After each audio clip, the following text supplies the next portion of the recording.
Bonjour ou bonsoir à toutes et tous. Voici la vidéo sur la migration que j'ai promise depuis un moment. Elle a été difficile à terminer parce que très longue. C'est un sujet très vaste et malgré mes efforts pour résumer, aller droit au but, eh bien, c'est encore long. Et il y a encore beaucoup de choses à dire. Pour commencer, il faut bien comprendre le sens profond de la migration. Ce n'est pas simplement les oiseaux qui ont envie de partir parce qu'il fait froid. C'est bien plus compliqué que ça, mais surtout bien plus global. Tout d'abord, la migration ne concerne pas que les oiseaux. Quasiment toutes les classes animales montrent des comportements migratoires. Ensuite, la migration n'est pas le seul déplacement qu'effectuent les oiseaux ou les autres êtres vivants. La migration, c'est un aller-retour cyclique, régulier. Si un oiseau s'en va de l'endroit où il est né, mais n'y revient pas, ce n'est pas de la migration. Au sens donc biologique, ornithologique. Bon, ça c'est pour la définition, mais finalement, à quoi ça sert? Le plus important, c'est de comprendre que la vie a comme carburant, je devrais dire, comme source d'énergie principale, le soleil. Donc, dire plus il y a de soleil, plus il y a de vie, c'est un peu simplifié parce qu'il y a d'autres facteurs limitants, l'eau notamment. Mais dans les mêmes conditions, c'est là où il y a le plus de soleil qu'il y a le plus de vie. Donc, la vie cherche le soleil. Ça veut dire que, vu que notre planète est inclinée, et qu'il y a donc des saisons, il y a en tout cas en hémisphère nord, en été avec des journées longues et des hivers avec des journées courtes, moins d'ensoleillement, beaucoup moins d'ensoleillement, en hiver qu'en été, vice-versa dans l'hémisphère sud. Donc il faut des mécanismes pour que la vie puisse être plus abondante quand il y a plus de soleil et moins abondante quand il y a moins de soleil. Et c'est dans ce cadre-là qu'il faut comprendre la migration avant toute autre chose. Bien, il y a plein de mécanismes. La migration n'est qu'un parmi d'autres. Par exemple, le fait que les plantes soient annuelles. Elles produisent des graines, mais les graines, ce n'est pas seulement pour produire d'autres individus. Elles pourraient vivre beaucoup plus d'un an, les plantes. Il y en a qui le font. Les arbres, ils peuvent vivre des centaines d'années. L'idée, c'est que la graine, elle n'a pas besoin d'énergie pour attendre le moment où elle va germer. Et donc ça permet à la vie de passer l'hiver en toute petite quantité, sans avoir besoin d'énergie ou très peu, et de se développer au moment approprié. Ça, c'est une stratégie. Les arbres qui perdent les feuilles.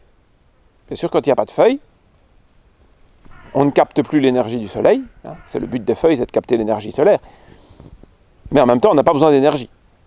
Ou très peu. Bon.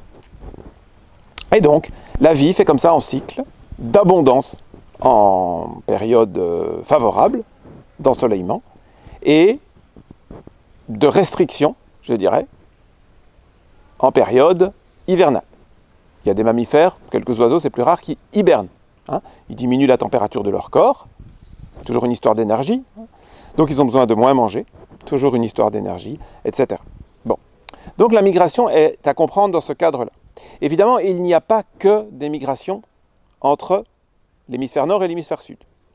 Il y a des migrations beaucoup plus courtes, mais elles sont basées sur le même principe. Sur les hautes montagnes, par exemple, il y a de l'ensoleillement, certes, mais il y a d'autres ressources qui manquent. Et puis, il faut penser entre l'énergie disponible et l'énergie dont on a besoin. Un oiseau, pour conserver sa température, c'est un animal à sang chaud, à sang très chaud même, eh bien, il a besoin de beaucoup d'énergie, donc de beaucoup manger. Bon, sur les sommets des montagnes, en hiver, il n'y a pas beaucoup à manger. Donc, il y a différentes raisons qui expliquent spécifiquement la migration d'une espèce ou d'une autre. On va en prendre quelques exemples. Mais la base à comprendre, c'est ce basculement, je dirais, de l'abondance de la vie, de l'hémisphère nord vers l'hémisphère sud, entre l'été du nord et l'été du sud, et cela explique évidemment que ces phénomènes soient limités, voire inexistants, autour des tropiques où l'ensoleillement est plus ou moins régulier toute l'année. Il y a des petites migrations, etc. On verra éventuellement quelques exemples, mais ils sont plus anecdotiques. Pour faire cette vidéo, on va travailler surtout à l'aide d'images disponibles sur Internet. Tout d'abord parce que je n'ai pas le temps de faire des cartes et des montages qui donnent des informations qui sont disponibles et gratuites pour tous en ligne. Et d'autre part parce que je n'ai pas non plus les images merveilleuses d'oiseaux migrateurs qui existent. Et je n'en aurai sans doute jamais à moi, donc je vais me contenter de partager des images qui existent. Donc s'il y a un petit problème de son entre les deux, des décalages, il faudra jouer un petit peu avec le volume. C'est que pour la deuxième fois, la première fois c'était ma vidéo précédente qui était sur la nourriture carnée pour les chats et les autres prédateurs, une vidéo qui a pas mal de succès d'ailleurs, où j'ai utilisé un micro que j'ai trouvé par hasard, et donc ça améliore considérablement le son, mais ça risque de faire des différences tout aussi considérables avec les enregistrements que je fais avec mon ordinateur. Voilà, je vous encourage à aller voir cette vidéo de la BBC sur le faucon de l'amour. Je vous montre juste quelques extraits pour que vous compreniez l'information la plus importante. And one ocean. Only here, in this remote valley in northeast India, do they join forces.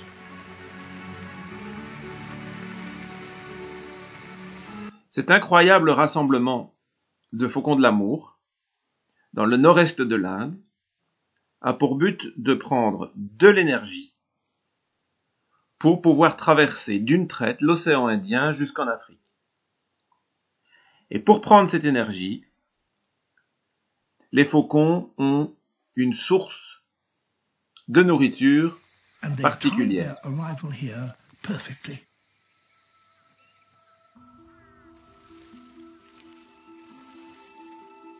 For just a few weeks each year, winged termites, alates, leave the safety of their mounds in millions.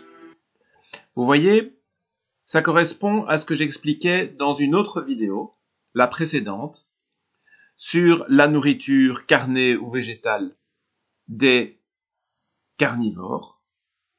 Quand je dis que les prédateurs se nourrissent d'une source de nourriture qui est mise à ta disposition par des animaux qui se reproduisent, mais qui produisent beaucoup plus de jeunes que nécessaire pour la reproduction.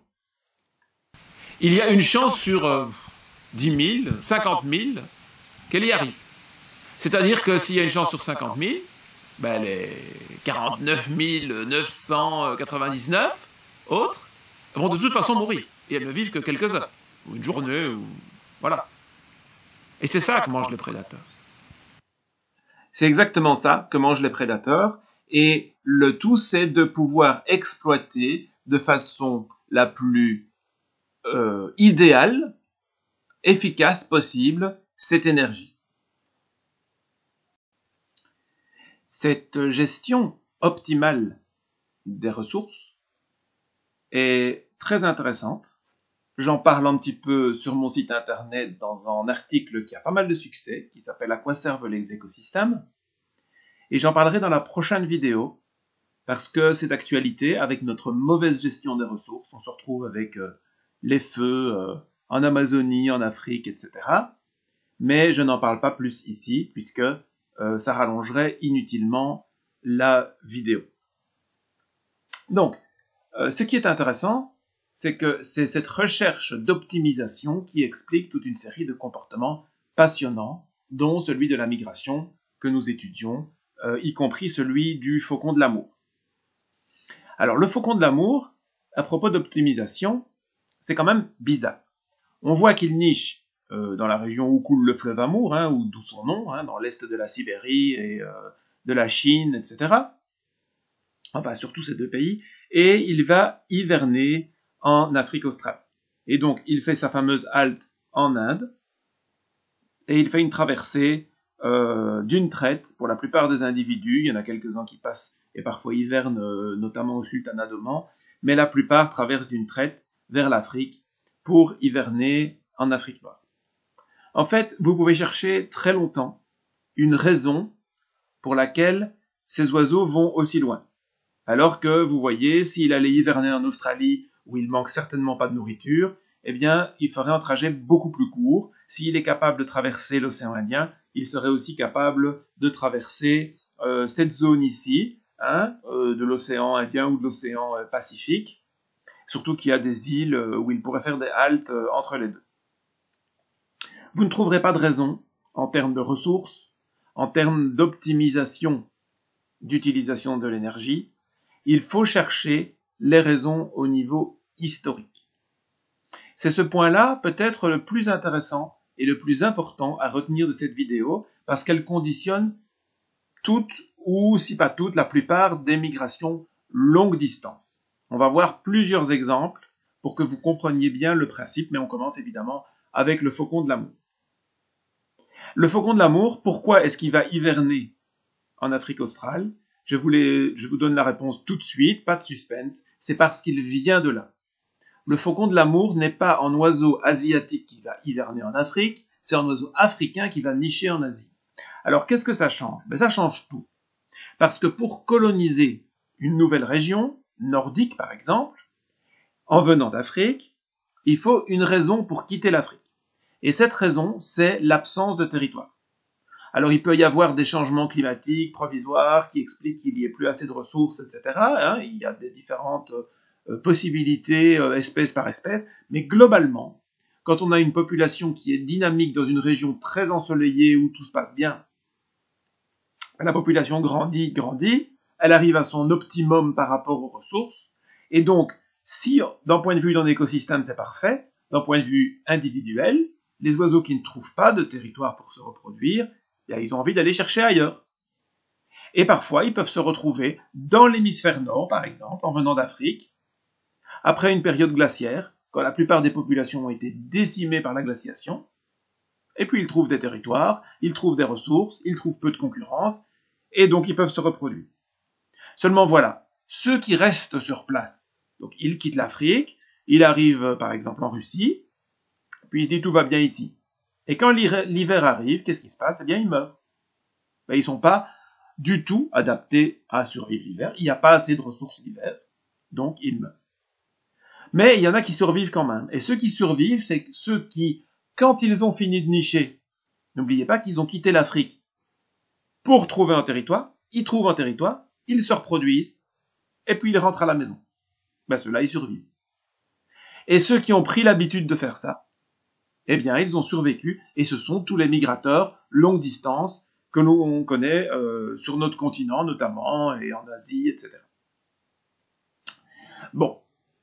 Mais, on voit ici le faucon de l'amour. Qu'est-ce qu'il fait là-bas dans l'est de l'Asie? Pour comprendre la répartition d'une espèce, il faut regarder aussi l'histoire des espèces proches. L'espèce la plus proche du faucon de l'amour, c'est une espèce que vous connaissez peut-être, un peu mieux que le faucon de l'amour, c'est le faucon cobèze.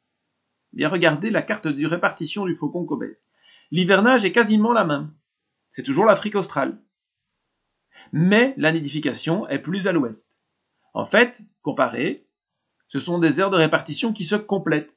Vous voyez ici le lac Baïkal. Eh bien, globalement, on peut dire que le faucon de l'amour niche à l'est du lac Baïkal et le faucon cobèze à l'ouest du lac Baïkal. Alors, ce n'est pas le lac qui est à l'origine de la séparation en deux. Vraisemblablement, pour diviser une population en deux comme ça, c'est une période glaciaire. Cette population-ci, à l'époque où c'était qu'une seule espèce, a dû se réfugier peut-être dans le sud-est de l'Europe, et l'autre quelque part en Asie du Sud-Est. Et cette séparation géographique obligée par les conditions climatiques est à l'origine de la séparation en deux espèces, mais aussi du changement de route migratoire, parce que lorsque le faucon, à ce moment-là, l'espèce ancestrale, met la population orientale, acculée dans des zones ici relativement clémentes à cause de la glaciation, mais il ne pouvait plus migrer par ici comme il faisait avant la glaciation, et quand il ne formait qu'une seule espèce. Donc il a dû trouver une autre route pour rejoindre ces terres d'origine que sont l'Afrique australe. Alors maintenant qu'on n'est plus en période glaciaire, eh bien il a pu remonter un peu vers le nord, mais il a gardé sa route qu'il a développée relativement récemment. Donc vous voyez, pour comprendre les migrations, il faut comprendre la notion de spéciation que j'explique dans une vidéo précédente, dans une autre leçon de la formation ornithore, et de voir quels sont et quels ont été les comportements des autres. Et donc c'est important de comprendre que ces comportements, ils évoluent encore. D'ailleurs, regardez bien. Ici, la répartition du faucon cobèze, d'accord, c'est l'Afrique australe, je vois Angola, Namibie, Botswana, Zimbabwe, en hiver. Regardez le faucon de l'amour, il est un tout petit peu décalé plus à l'est. Vous allez me dire, oui, c'est mineur. Oui, mais ça veut dire qu'avec le temps, il peut y avoir un décalage très lent, certes, et ici, il est arrêté par l'océan. Il ne va pas hiverner dans l'eau. Et pour franchir le cap d'aller à Madagascar, comme le fait le faucon d'Éléonore, par exemple, ben là, c'est plus compliqué. C'est possible, mais c'est plus compliqué. À l'inverse, je viens de citer le faucon d'Éléonore, je ne vais pas vous montrer sa carte parce que j'en ai déjà beaucoup à montrer. S'il hiverne à Madagascar, c'est parce qu'il vient de Madagascar. Bon. Maintenant que vous savez que le faucon de l'amour et le faucon cobèze sont des oiseaux qui se sont séparés en deux depuis une origine commune qui vivaient en Eurasie et hivernaient en Afrique australe, et que cet ancêtre vient à l'origine d'Afrique, vous pouvez demander, oui, mais les faucons qui sont restés en Afrique, il y en avait beaucoup. C'est comme ça qu'il a pu coloniser, que l'espèce a pu coloniser l'Eurasie. Que sont-ils devenus? C'est passionnant de répondre à ce genre de questions. Il y a des cas où on le connaît bien, et puis il y a des cas, c'est plus délicat. C'est le cas du faucon de l'amour et du faucon cobèze. L'ancêtre n'est pas déterminé, enfin je devrais dire le cousin, hein, celui qui partage l'ancêtre commun, n'est pas déterminé à 100%, mais le plus probable est qu'il s'agisse d'une population qui s'est divisée en deux assez récemment aussi. C'est le faucon de Dickinson et le faucon ardoisé. Le faucon ardoisé, j'ai une fiche sur lui, donc je vous le présente très rapidement ici. Bon, il est déjà assez différent. On parle de faucons qui se sont séparés il y a longtemps. Donc le faucon de l'amour et le faucon cobèze, leur ancêtre commun a quitté l'Afrique il y a longtemps. Ça se chiffre en millions d'années. Et alors c'est difficile parfois, sans des études très poussées de génétique, notamment de retrouver le plus proche parent. Il y a d'autres cas, par exemple le coucou gris, qui est un oiseau bien connu en Europe. Lui, il hiverne en Afrique, c'est-à-dire que c'est un oiseau africain qui vient se reproduire, je ne vais pas dire nicher, il ne fait pas de nid, hein, il parasite les autres. Je vous invite à voir les détails du parasitisme sur la page du coucou d'Hydrique, où je l'explique dans plus de détails. Et évidemment, quand il a fini sa reproduction, il retourne chez lui en Afrique. Mais que sont devenus ceux qui sont restés en Afrique, qui n'ont jamais colonisé l'Eurasie? Ils sont toujours là. On l'appelle le coucou africain. C'est une espèce très proche du coucou gris, ce qui signifie que le coucou gris a quitté l'Afrique il n'y a pas si longtemps. Beaucoup moins longtemps que le faucon cobèze et le faucon de l'amour. Notez qu'il y a deux couleurs ici sur la carte. Ce sont des migrations intra-africaines, des migrations courte distance.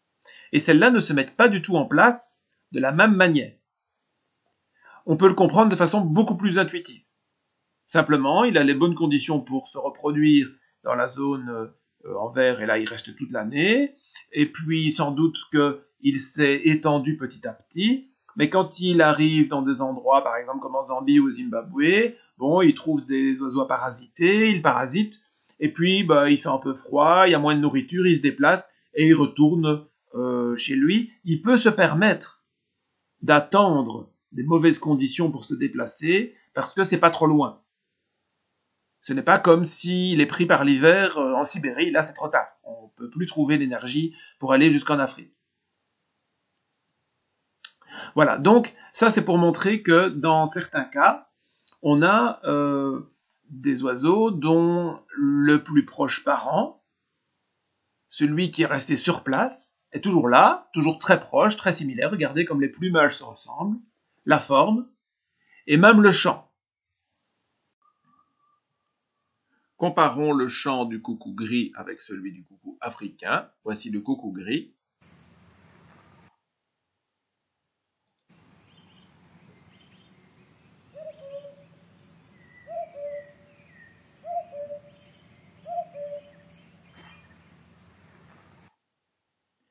Et voici le coucou africain, toujours sur Xenocanto, hein, le meilleur site pour faire ce genre d'exercice.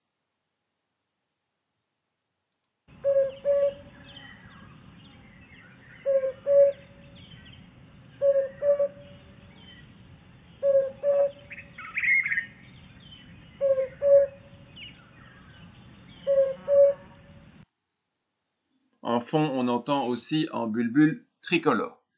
Voilà. Un autre oiseau, tout aussi intéressant, si pas plus, c'est l'hirondelle rustique.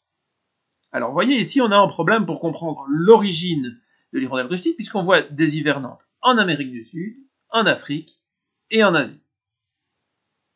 Bon. Alors, qu'est-ce qu'il faut comprendre avec ça? Il faut comprendre qu'elle doit avoir une seule origine. Elle ne peut pas avoir trois origines. Donc, c'est un oiseau qui a réussi à s'étendre et à développer son aire de répartition. C'est possible. On n'a pas dit que c'était figé pour toujours. Pour mieux comprendre l'hirondelle rustique, on va essayer de voir s'il n'y a pas un oiseau qui suit le même chemin. En fait, on le sait par des études notamment fossiles, que les hirondelles, la famille des hirondelles, a comme origine l'Afrique noire. Donc, on peut conclure que, bon, on avait l'hirondelle rustique, enfin l'ancêtre de l'hirondelle rustique en Afrique, elle a colonisé l'Europe et l'Asie, comme l'ont fait les faucons de l'amour et Cobès, comme l'a fait le coucou gris, et puis elle s'est étendue, et puis à un certain moment, il y a une partie de la population qui a trouvé une meilleure façon d'aller hiverner. Ce n'est plus en Afrique, bien sûr, mais c'est plus efficace, c'est tellement plus efficace qu'il a fallu renoncer aux terres d'origine. Alors comment est-ce que ça peut se mettre en place? Eh bien, on a de la chance parce qu'il existe actuellement un oiseau qui est en train de le faire. Qu'est-ce que ça veut dire? C'est le trachémoteux. Le trachémoteux est originaire d'Afrique, comme beaucoup de migrateurs longue distance. Il a colonisé l'Europe, l'Asie, mais c'est un oiseau qui se porte très bien. Pardon. Bien sûr, maintenant, localement, il y a des problèmes à cause de l'être humain, mais moi, je parle ici sur des plus grandes échelles de temps. C'est un oiseau qui est très dynamique et se porte très bien.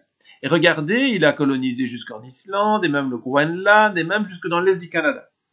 Et de l'autre côté, il a été jusque à la pointe est de la Sibérie et le détroit de Bering. N'oubliez pas que c'est une sphère. Et puis, il arrive de l'autre côté, sur la carte. C'est-à-dire qu'il a continué jusqu'en Alaska et même jusque dans l'ouest du Canada. Problème, c'est que quand on est attaché comme ça à cette terre d'origine, on retourne toujours. Donc ça veut dire que les oiseaux qui sont ici, ils migrent à travers l'Alaska, à travers la Sibérie. Je voulais pas bouger la carte, voilà. Et il va jusqu'en Afrique. C'est la plus longue migration de tous les passereaux de la planète. Mais c'est un problème. Ah oui. C'est tellement long qu'il est rare ici. Il y a peu d'individus qui y arrivent. Et il ne parvient plus à s'étendre. Pareil ici, c'est moins long, mais il s'étend encore, mais très lentement, parce que c'est quand même, pour un petit oiseau de, je ne sais plus par cœur, mais une quinzaine de grammes, comme ça, de mémoire, c'est des migrations qui se chiffrent en milliers de kilomètres, avec des grands morceaux de mer ou d'océan à traverser. Ce n'est pas une mince affaire, donc il y a évidemment une mortalité, et donc tout ça ralentit le dynamisme de la population. Mais comment faire pour que, un jour, il hiverne comme l'hirondelle rustique en Amérique du Sud? Alors ce sera beaucoup plus court, et la population pourra coloniser le reste du Canada, peut-être même les États-Unis, qui sait, et dans le futur créer une nouvelle espèce, etc. Bon. Eh bien, il y a plusieurs manières, mais il y en a deux principales. L'une, c'est que des oiseaux égarés, des oiseaux qui se perdent tout simplement, se retrouvent par exemple au Mexique. Il l'a pas fait exprès, il est perdu. Mais malgré qu'il se soit perdu à l'aller, il se perd pas au retour, il revient, il est moins fatigué que ceux qui étaient en Afrique. Donc potentiellement, il peut produire des jeunes, peut-être plus, en tout cas en moyenne, ceux qui ont fait ça, plus que ceux qui reviennent d'Afrique. Et donc ce comportement peut se transmettre à la génération suivante, qui aura quelques individus en plus qui fera la même chose, et au final créer une nouvelle sous-population, je dirais, qui devient donc une nouvelle population. Une autre solution, c'est qu'il faut se rendre compte que ces petits oiseaux, ils migrent instinctivement. Ils ne suivent pas nécessairement leurs parents. Ce sont d'ailleurs souvent des migrateurs nocturnes qui migrent de façon isolée. Ou en petits groupes, mais pas nécessairement les jeunes avec les adultes. Hein. Souvent les jeunes partent plus tard que les adultes et se débrouillent. Bon. Donc, ici, il est programmé pour partir vers le sud-est. Ici, il est programmé pour partir vers le sud-ouest. Mais si un oiseau ici rencontre un oiseau de là, c'est la même espèce. Il y a des petites différences, on les classe dans des sous-espèces différentes, mais c'est la même espèce, c'est-à-dire qu'ils font des jeunes, s'ils se reproduisent ensemble, ils vont faire des jeunes tout à fait fertiles. Mais par où vont partir les jeunes? Ils sont à moitié programmés pour aller vers le sud-ouest et à moitié programmés pour aller vers le sud-est. Ben, il y a beaucoup de chances qu'ils partent plein sud. En tout cas, plus de chances qu'un oiseau qui est 100% de l'est ou 100% de l'ouest. Un mix des deux a beaucoup de chances de partir tout droit. S'il y avait un obstacle ici tout droit, genre l'Himalaya en Asie, parce qu'il y a déjà eu des cas comme ça, de spéciation de pouillots, hein, parce que ceux qui partent au milieu, bah, ils disparaissent parce qu'ils n'arrivent pas à traverser l'Himalaya, donc ceux qui partent vers l'ouest et ceux qui partent vers l'est sont devenus des espèces distinctes. Bon, eh bien, ici, il n'y a pas d'obstacle. C'est très facile de migrer à travers l'Amérique du Nord. Et donc, des couples mixtes, entre les guillemets, un couple occidental, l'un est occidental, l'autre oriental, peut partir tout droit. Et le phénomène a lieu. C'est en cours maintenant. Il y a de plus en plus d'observations aux États-Unis, de plus en plus d'observations en Amérique centrale, et donc le phénomène est enclenché, et à moins qu'on fasse disparaître l'espèce, et peut-être même tous les oiseaux, parce qu'on est bien parti pour tout démolir sur cette planète, mais si la vie continue et que le trachémoteux peut survivre, il y a des chances que d'ici quelques dizaines ou centaines d'années au plus tard, eh bien, il y ait une population beaucoup plus importante en Amérique du Nord, mais qui hiverne en Amérique centrale ou en Amérique du Sud. Donc vous voyez, ça peut évoluer également. Bon. Ces évolutions, bien sûr, peuvent avoir lieu avec des oiseaux d'Afrique, d'Amérique du Sud, d'Asie, etc. C'est ainsi qu'on a en cas, avant de revenir à nos hirondelles, on a un cas qui est très intéressant, c'est le bruant ortolan. Encore une fois, quand on voit un oiseau tout seul, on ne peut pas toujours tout déduire. Si vous regardez ici la répartition, il y a deux choses bizarres. D'abord, vous savez que les bruants sont des oiseaux principalement granivores, eh bien cherchez les oiseaux granivores qui nichent dans nos régions, en France, en Belgique, en Espagne, et qui hivernent en Afrique noire, ben c'est le seul. Hein, tout ce qui est pinson, chardonneret, bruant des roseaux, bruant jaune, ils ont tous des migrations courte distance où ils sont sédentaires, mais ils ne traversent jamais le Sahara. Ça, c'est la première bizarrerie. La seconde bizarrerie, c'est que, regardez la répartition. On a dit, normalement, ces oiseaux qui viennent d'Afrique, ils viennent de leur origine, donc il y a un endroit d'où ils viennent, et puis ils retournent tous là. Et là, manifestement, il y a plein de petits endroits où ils hivernent. Donc il doit s'être passé quelque chose de différent. Je vous le confirme, c'est différent. Il faut remonter un peu plus loin. Les bruants ne sont pas des oiseaux d'origine africaine, ce sont des oiseaux d'origine asiatique. Si vous regardez la plupart des bruants, ils hivernent d'ailleurs en Asie méridionale. C'est bien de là qu'ils viennent. Et si vous avez compris ce que j'ai dit pour le trachémoteux, où la longueur de la migration est un frein au développement, cela explique en partie ceci. Pourquoi le bruant mélanocéphale n'est-il pas encore établi en France, demande le site Ornithomédia. C'est un article très intéressant, je n'ai rien à dire sur le contenu, sauf qu'il manque une information, enfin qui a été rajoutée, hein, vous voyez ici, sur mon conseil, c'est que en fait, le frein principal, c'est la migration. Le bruant mélanocéphale pourrait s'installer très facilement en France, s'il n'hivernait pas aussi loin, en Inde. Voyez? Donc forcément, plus il va aller vers l'ouest, plus sa migration est longue, et donc forcément, il y a plus de mortalité, plus d'énergie dépensée, etc. Alors, peut-il décaler son aire de répartition hivernale pour ainsi coloniser l'Europe? Bah oui, il peut. Je ne sais pas s'il le fera, je ne prédis pas l'avenir. Les bruants ne l'ont pas fait. Regardez le bruant nain, regardez le bruant rustique, regardez le bruant à tête rousse, regardez tous les bruants migrateurs longue distance vont en Asie, sauf le bruant ortolan, qui est donc le premier bruant à être parvenu à décaler son aire d'hivernage, un petit peu moins attaché à ses aires d'origine que les autres, et comme ça lui a permis de coloniser l'Europe. Évidemment, ceux qui ont fait ça se sont séparés d'autres espèces qui partagent le même ancêtre. Comme le trachémoteux formera sans doute un jour une autre espèce, celui d'Amérique du Nord, et comme l'hirondelle rustique d'Amérique du Nord est en train de devenir une autre espèce, certains l'estiment déjà suffisamment différente. Parmi ces oiseaux, il y a par exemple le bruant cendrillard. Regardez, le bruant cendrillard, eh bien, il est très proche du bruant ortolan. C'est une alloespèce, hein, une espèce sœur. Et il hiverne, vous voyez, dans l'est de l'Afrique. C'est un des oiseaux qui fait partie du mouvement des bruants migrateurs longue distance qui vivaient en Asie, qui ont décalé leur répartition vers l'Europe pour hiverner en Afrique, qui est devenu le bruant ortolan, le bruant cendrillard et d'autres. Je ne vais pas rentrer dans les détails ici, hein, mais voilà, ces choses peuvent évoluer. Mais ce sont des mécanismes qui sont très lents. Voilà, donc revenons un petit peu à notre hirondelle. Il y a évidemment toujours les hirondelles sur place. Il y a plusieurs espèces, je ne vais pas toutes vous les montrer, parce que c'est trop long, il y en a beaucoup en fait. Mais il y a par exemple l'hirondelle d'Angola. L'hirondelle d'Angola partage un ancêtre commun avec l'hirondelle rustique. L'hirondelle rustique, c'est la population, la partie de la population qui a quitté l'Afrique pour aller s'installer en Eurasie et qui revient hiverner en Afrique. L'hirondelle d'Angola est la descendante des individus qui sont restés sur place, qui sont sédentaires et qui restent en Afrique. Notez que quand on parle comme ça d'oiseaux proches, quand on vous dit là, voilà, on parle de 500 000 années de divergence, moins d'un million d'années en tout cas, quand on dit relativement récemment, hein, c'est cet ordre de grandeur. Regardez un petit peu. Voilà ici par exemple l'hirondelle d'Angola. Hein, vous voyez, j'ai une fiche sur mon site. On voit tous les détails. Regardez ici la gorge roux orangée, le collier interrompu. Mais sinon, ça ressemble quand même beaucoup à l'hirondelle rustique. On voit que le ventre est plus gris. Vous voyez, le ventre est comme sali. C'est pas parce qu'il est sale, hein, c'est sa couleur normale. D'accord? Eh bien, comparé avec l'hirondelle rustique, qui est ici, voilà.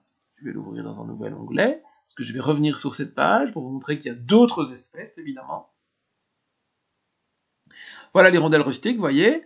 Eh bien, ah oui, c'est une longue fiche que j'ai faite, voilà. Regardez, le ventre est plus propre. Bon, les filets à la queue aussi sont plus longs. Elle a aussi cette gorge rouge, mais le collier, vous voyez, il est complet et plus large. Hein? Maintenant, en Amérique du Nord, vous voyez, il y a quand même des petites différences. Vous voyez, les plus rousses ici, d'ailleurs, c'est son nom scientifique, Erythrogaster, et le collier, bah, il est un peu plus large, mais il est un peu interrompu comme celle d'Angola. D'accord? Donc, en changeant comme ça d'aire de répartition, sur le chemin, il y a toutes sortes de sous-espèces qui peuvent se développer, donc de petites variations régionales, et des changements de comportement. Vous voyez encore, dans son expansion, l'hirondelle rustique est arrivée en Asie, et elle a créé l'hirondelle de Java. Mais si vous regardez bien, ça ressemble quand même fort à l'hirondelle rustique, mais vous voyez ici, il n'y a pas de collier. Donc, on voit que tout ça est en mouvement, en évolution constante, mais pour pouvoir expliquer la répartition précise par rapport à l'hivernage et à la nidification, et donc le trajet entre les deux, eh bien, il faut replacer l'espèce dans son contexte historique avec les espèces proches. Il y a d'autres détails qui sont donnés à la page de la leçon écrite sur cette migration. Nous n'avons pas tout abordé dans cette vidéo, tout n'est pas non plus dans cette page, mais ça permet d'ouvrir d'autres horizons. Je vais maintenant répondre aux questions qui m'ont été posées sur la migration grâce à une page que j'ai mise en ligne dans ce but. Le principe était que les personnes qui posent une question associent leur question avec une espèce qui a sa fiche sur mon site internet, et ils faisaient la promotion de la fiche. J'utilise le mot promotion de façon un peu ironique, puisqu'il n'y a évidemment rien qui se vend, c'est juste pour le plaisir d'avoir des visiteurs. J'ai réexpliqué le règlement sur mon groupe Forum Formation Ornitho, et l'espèce qui a gagné est le goéland leucophée. Voici la question qui y était associée. que vont devenir les espèces nordiques migratrices qui tendent à hiverner petit à petit plus au nord, il est marqué moins mais c'est clairement une erreur, ainsi que les espèces migratrices altitudinales qui hivernent toujours moins bas, on pourrait dire plus haut, donc effectivement qui doivent monter toujours plus haut pour s'adapter au changement climatique lorsqu'ils seront arrivés aux limites géographiques. C'est une question très intéressante posée par Pierre parce qu'elle ouvre beaucoup de questions liées à ce problème de changement de comportement par rapport au bouleversement climatique. Bon, le changement climatique en cours va vers un réchauffement moyen. Dans la plupart des régions, ça veut dire que les glaciers disparaissent. Les glaciers ou les neiges éternelles. Ici, si les neiges diminuent un petit peu, c'est-à-dire le réchauffement climatique n'est pas très fort, eh bien il y aura un peu moins de neige, la zone alpine peut monter un petit peu, autrement dit, la végétation peut survivre plus haut, mais les arbres peut-être aussi. Donc on va avoir un décalage de la zone alpine vers le haut, vers l'altitude plus élevée, la forêt aussi. Et ce qui se passe en plaine, ben là ça dépend beaucoup de l'humidité, comme vous allez voir au point suivant.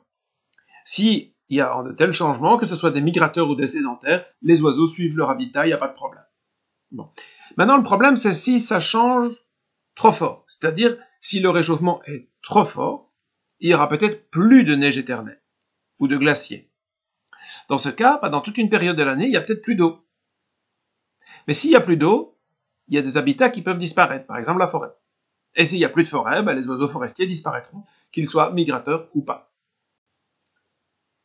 Un autre problème, c'est la synchronisation. Vous avez vu avec le cas du faucon de l'amour qu'il vient au moment approprié en Inde pour prendre des réserves pour traverser l'océan Indien. C'est à ce moment-là que les termites font leurs émergences. Mais s'il n'y a pas d'émergence de termites, le faucon ne pourra pas traverser l'océan Indien. Bon, s'il ne traverse pas l'océan Indien, il peut peut-être survivre en Inde. Ça fera beaucoup de problèmes, mais il pourra peut-être survivre. En oiseaux insectivores, comme la rousserolle éteinte ou le phragmite des joncs, s'ils ne peuvent pas traverser le Sahara, ils risqueraient bien d'en mourir, et l'espèce pourrait disparaître. Eh bien, voyez ici, cet article dans Journal ornithologique scandinave, que vous pouvez lire gratuitement en ligne si ça vous intéresse, bien sûr c'est en anglais, compare la stratégie de migration de ces deux espèces, rousserolle éteinte et phragmite des joncs, justement, pour comprendre comment ils ont organisé leur halte migratoire sur la péninsule ibérique pour prendre des réserves et traverser le Sahara. Que ce soit l'émergence d'insectes, que ce soit la floraison d'une végétation particulière, ces phénomènes sont souvent liés à la météo. Or, la migration stéréotypée, comme on l'a vu pendant cette vidéo, qui s'est mise en place sur du long terme, par des oiseaux qui rentrent chez eux dès qu'ils ont fini de nicher parce qu'ils ont toujours fait comme ça, ne va pas changer avec la météo. Et s'il y a un décalage trop rapide entre les deux phénomènes, eh bien, l'espèce qui est dépendante d'une autre disparaîtrait. Or, c'est très intéressant parce que elles n'ont pas disparu jusque-là, pourtant elles ont survécu à des glaciations, à des pics interglaciaires, etc. C'est une preuve, s'il en fallait encore, que le réchauffement climatique est extrêmement rapide et qu'il n'y a pas eu de réchauffement climatique aussi rapide depuis bien longtemps. Et quand je dis bien longtemps, vous avez vu les échelles de temps, on parle de millions d'années pour les espèces qui existent aujourd'hui, qui ont des comportements qui se sont mis en place et qui ont parfaitement survécu pendant des millions d'années. Donc on peut conclure, pour les climato-sceptiques, que le réchauffement climatique actuel n'a aucune commune mesure avec tous les réchauffements climatiques qu'il y a eu depuis des millions d'années. Voilà, donc ça c'est pour la synchronisation. Alors il y a encore un dernier cas, et ce sera une transition parfaite avec une des autres questions, c'est le cas des hippolaïs. Les hippolaïs d'Europe occidentale, on a l'hippolaïs polyglotte, qui fait une migration transsaharienne relativement courte. Il va de France, d'Espagne et de pays voisins, jusque en Afrique de l'Ouest. Vous voyez, c'est une histoire de 2-3 000 km. Alors je dis relativement courte comparée à l'hippolaïs ictérine, qui est son espèce sœur, qui lui migre de Russie et de Scandinavie, d'Europe centrale, jusqu'en Afrique australe. Il traverse l'équateur. Il traverse le Sahara, mais il traverse aussi l'équateur. Alors, avec le réchauffement climatique, ça fait des années, en fait plusieurs décennies, que, comme ce sont des espèces incapables de cohabiter puisqu'elles sont trop proches, c'est ce qu'on appelle aussi des alloespèces, hein, si elles sont sur le même territoire, elles vont se battre ou bien elles vont s'hybrider. On a donc une ligne de démarcation. Au sud, la polyglotte, au nord, nord-est, l'ictérine. Eh bien, cette ligne de démarcation est en train de se décaler. La question, qui est vraiment dans le sens de la question de Pierre, c'est que le décalage, donc vous voyez ici la ligne de démarcation selon cette carte, c'est la Belgique, l'ouest de l'Allemagne. Il y a 30 ans, l'Hippoleis polyglotte était une rareté dans l'extrême sud de la Belgique. Aujourd'hui, j'habite ici quelque part, tout près de la frontière linguistique. J'ai encore l'ictérine, mais la polyglotte est à 13 km de chez moi. Donc vous voyez, on voit cette ligne de démarcation se décaler. Dans les guides de terrain que j'utilisais tout au début que je faisais de l'ornithologie, les cartes ont été faites sur base de données anciennes, eh bien la ligne de démarcation était dans l'est de la France. Donc on a un décalage qui est propice à la polyglotte, qui étend son aire de répartition. Mais l'ictérine, eh bien, si cette ligne ici se décale, la question qu'on peut se poser, c'est est-ce que ça va se décaler vers le nord, mais vers où? Je suppose que c'est ça la question de Pierre, quand on atteint une limite géographique. Ah ben oui, c'est tout à fait possible que, bloqué par simplement la côte, hein, l'Hippoleis ictérine ne va pas vivre dans la mer, ni en Arctique, eh bien, finalement, bon, ça prendrait beaucoup de temps, enfin, il faut voir, hein, parce que tout est très rapide maintenant, mais quand même, eh ben, la polyglotte pourrait par exemple remplacer complètement l'Hippoleis ictérine. On en est encore loin, mais théoriquement, c'est une possibilité qu'une espèce comme ça disparaisse au profit de son espèce sœur, qui est mieux adaptée aux nouvelles conditions. Alors, c'est une transition parfaite avec une autre question qui m'a été posée, parce que l'Hippoleis ictérine, l'Hippoleis polyglotte, je vous ai dit, ce sont des espèces sœurs, ce sont des alloespèces, et regardez comme elles sont proches. Alors, pour une fois, j'ai pris une photo en ligne où les oiseaux sont en main. Je ne défends pas le bagage, je trouve que c'est beaucoup de dérangement pour peu de résultats scientifiques, mais puisque la photo est là, on peut quand même la regarder. Elle vient d'un site qui s'appelle Rare Birds Spain, hein, les oiseaux rares d'Espagne, parce que l'Hippoleis ictérine est relativement rare en Espagne. C'est ici l'individu du dessus, regardez la longue projection primaire. La longue projection primaire est en lien avec la longue migration. Alors que la projection primaire qui fait presque la moitié, hein, donc si vous comparez ce qui dépasse ici par rapport au tertiaire, vous voyez, c'est de l'ordre de la moitié, alors que cette longueur-ci est à peu près aussi longue que celle des tertiaires ici. J'ai un article qui parle de ça. Vous pouvez aller le voir. On le trouve très facilement sur Google. Vous tapez projection primaire et il sort en premier. Voilà, ou avec des dessins, des flèches. Je vous explique cette notion qui est très importante pour l'identification des oiseaux. C'était justement donc la question suivante posée par Julien. Alors sa question est rédigée de façon très longue, hein, il rentre dans beaucoup de détails. Je vais donc me permettre de la résumer, puis vous pouvez aller la lire ici, c'est probablement lisible, sinon sur le groupe Forum Formation Ornitho ou directement sur la page du site Vos questions sur la migration. La question est la suivante. On a vu avec l'Hippoleis ictérine et l'Hippoleis polyglotte, celui qui a une longue migration a une longue projection primaire. Celui qui a une courte migration a une projection primaire plus courte. Alors Julien a dit oui, mais il y a des bruants, famille des Amberizidae, genre Amberiza, qui ont des longues migrations. Il y en a beaucoup. La plupart migrent vers l'Asie. Hein, j'en ai parlé plus tôt dans la vidéo. Qui ont des projections primaires assez courtes.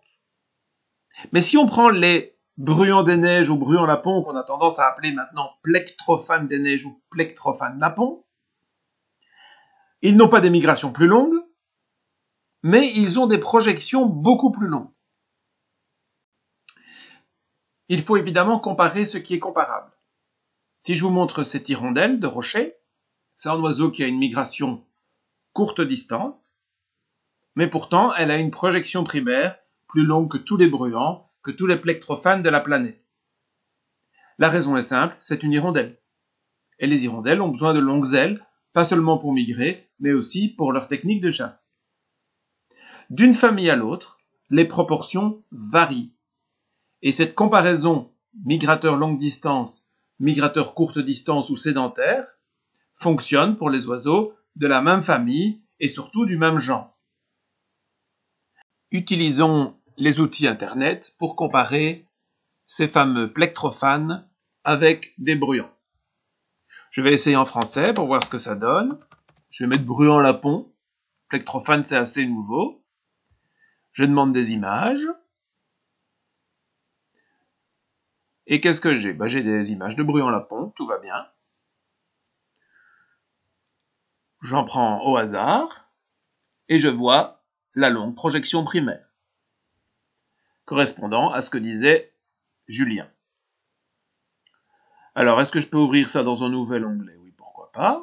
Ça, on pourra comparer, ce sera plus facile. Et je vais mettre bruant zizi. Le bruant zizi, lui, il est sédentaire, principalement sédentaire. Voyons ici une photo. Et on voit la projection primaire très courte. Donc, pour l'instant, tout va bien. Mais ce que nous dit Julien, c'est que même les bruants, mais les vrais bruants, les ambérésidés migrateurs, n'ont pas une projection si longue que les plectrophanes. Bruant mélanocéphale.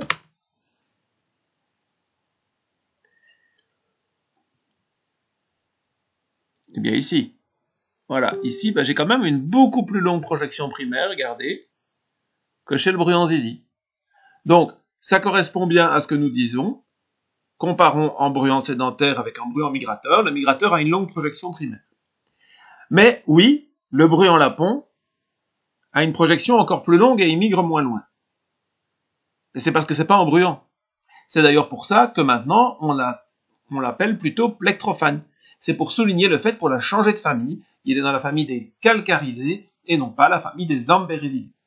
Comme pour l'hirondelle, il faut comparer ce qui est comparable. On peut comparer une hirondelle avec une autre, mais pas une hirondelle avec un gobe-mouche ou un bruant. Voilà. Donc, c'est la réponse à la question de Julien. Il faut regarder au sein d'un même groupe taxonomique proche, le même genre, la même famille, pour pouvoir déduire le comportement.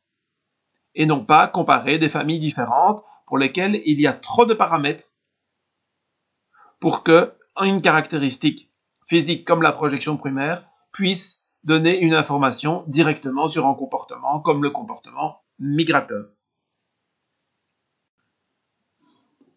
Voici une autre question qui a été posée, qui était associée au grébacou noir, une question très classique en fait.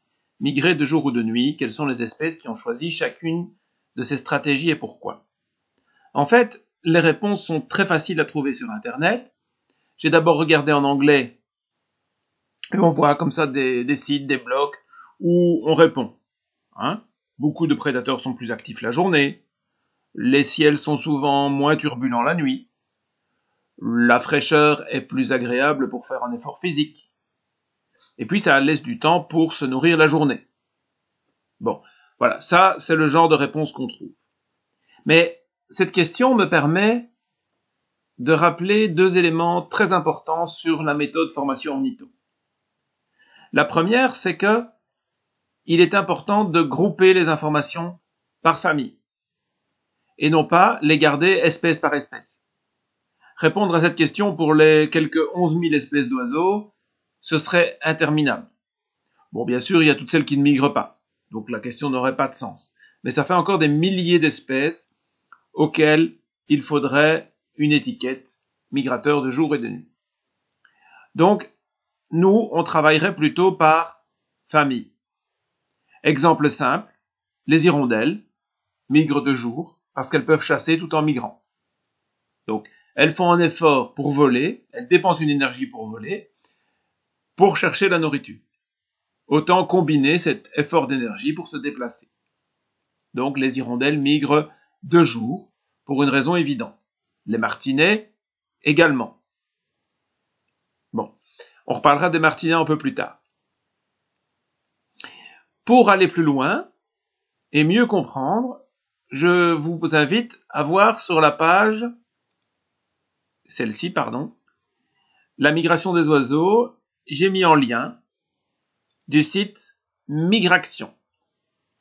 Le site Migration donne toute une série de bases sur la migration qui sont bien expliquées, illustrées. C'est inutile que je raconte la même chose. Sur les ascendances thermiques. Bon ben voilà, une raison de migrer de jour. C'est les oiseaux qui utilisent les ascendances thermiques. Il n'y en a pas de nuit. Puisque c'est une façon en fait d'utiliser de l'énergie solaire. Un sujet sur lequel je reviendrai à la vidéo suivante. Donc ici aussi, on va avoir certainement des informations sur le choix de migrer de jour ou de nuit. J'ai dû passer à côté, voilà, se déplacer la nuit ou le jour. Alors ici, on a déjà un élément quantitatif. Les études récentes menées par radar ont montré que 2/3 des oiseaux volent de nuit à notre insu. Et chez les passereaux, la majorité des migrateurs diurnes sont des migrateurs courte distance. Ah, voilà des liens qui sont très intéressants. Principalement granivores. Également quelques insectivores dans les pupites et bergeronnettes. La principale exception est constituée par les hirondelles. On vient de voir pourquoi. Ainsi, la majorité des passereaux migrateurs vont privilégier, donc les longs courriers, la migration nocturne. Mais sur base de quels éléments? On en a vu un, on a parlé des ascendances thermiques qui est répété ici, et puis à l'inverse, on répète ce que le blog que j'ai visité tout à l'heure en anglais le dit, diminuer le risque de prédation, la température, etc. Donc vous avez ici, je ne vais pas rentrer dans plus de détails, les différentes raisons qui font qu'on choisisse de jour ou de nuit. Donc on rappelle qu'il faut regarder ça plutôt par famille. Hein, les fringillidés sont plutôt des migrateurs diurnes, les pupites et bergeronnettes aussi. Par contre, les fauvettes, les pouillots, les hippolaïs sont des migrateurs nocturnes. Voilà, donc on peut grouper tout ça par famille.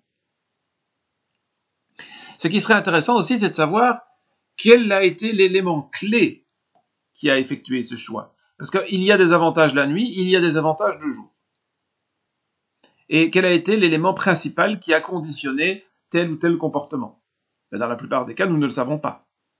Par exemple, les migrateurs nocturnes utilisent le ciel pour se diriger, alors que les migrateurs diurnes n'ont pas la possibilité de voir les étoiles. Mais est-ce qu'ils ont migré de nuit pour ça? C'est improbable. C'est plutôt cette compétence de lire le ciel qui s'est mise en place parce que l'oiseau était migrateur nocturne. Donc, souvent, il faut raisonner en termes de contre-sélection. Il y en a sans doute qui ont essayé la journée et il y en a qui essayent la nuit. Ceux qui restent sont ceux qui n'ont pas été contre-sélectionnés. Donc, si un élément a contre-sélectionné les migrateurs qui n'ont pas choisi le bon moment, ben, il reste forcément que les autres. Hein, c'est en général comme ça que les comportements évoluent. C'est un sujet très intéressant qu'il faudrait creuser, mais en dehors évidemment du cadre de cette vidéo. Donc j'invite ceux qui veulent plus de détails sur les raisons de choisir le jour ou la nuit de visiter ce site de Migration dont le lien est sur la page de la leçon écrite. L'avant-dernière question à laquelle je vais répondre est celle-ci. Question d'Éléonore. J'aimerais savoir comment les troglodytes sont arrivés en Europe. Pour rappel, les troglodytes sont des oiseaux qui sont présents exclusivement en Amérique, 93 espèces, plus une, et celle-ci est évidemment le troglodyte mignon. Donc vous voyez ici la répartition dans l'est de l'Asie, en Himalaya et alors en Europe. Bon, il est possible que cette espèce soit en fait 3 espèces différentes. Mais peu importe, pourquoi est-ce qu'il n'y a que ça chez nous? Eh bien, c'est assez simple.